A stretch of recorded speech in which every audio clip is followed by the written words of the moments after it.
Hi everybody, Riley Kitts here, coming to you each and every week, just like we did last session, to update you on what's happening at your state capitol and here in your state legislature.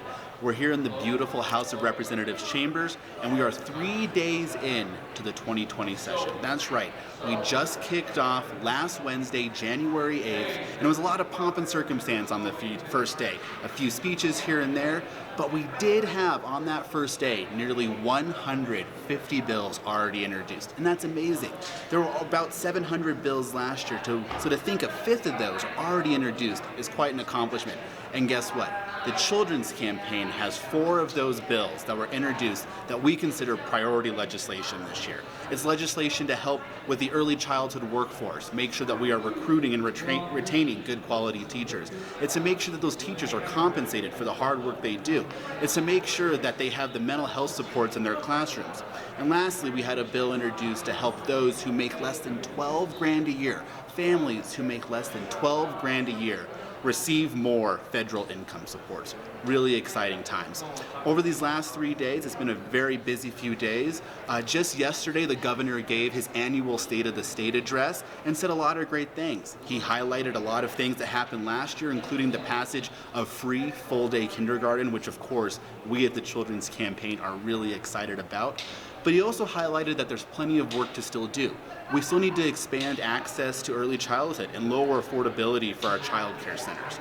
We need to lower the cost of healthcare because we know it's expensive to live in Colorado, and a medical bill should not be standing in the way of your economic security.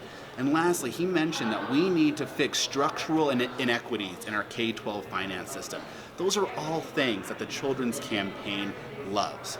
Now, there are a few changes here at the Capitol this year with our legislature, and a few new representatives here that we need to highlight.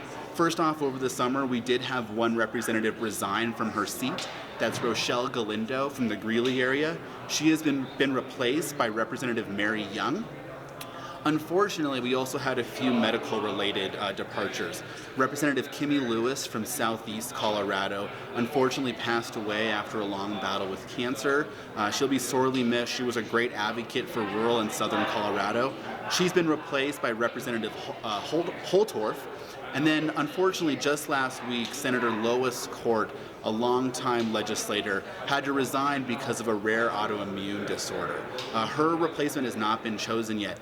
But what that all means is that there's going to be a lot of changes here at the Capitol and the legislature in the upcoming weeks and months, and we'll be sure to keep you updated on the bills, on the new faces, and anything else happening in your state legislature every single week.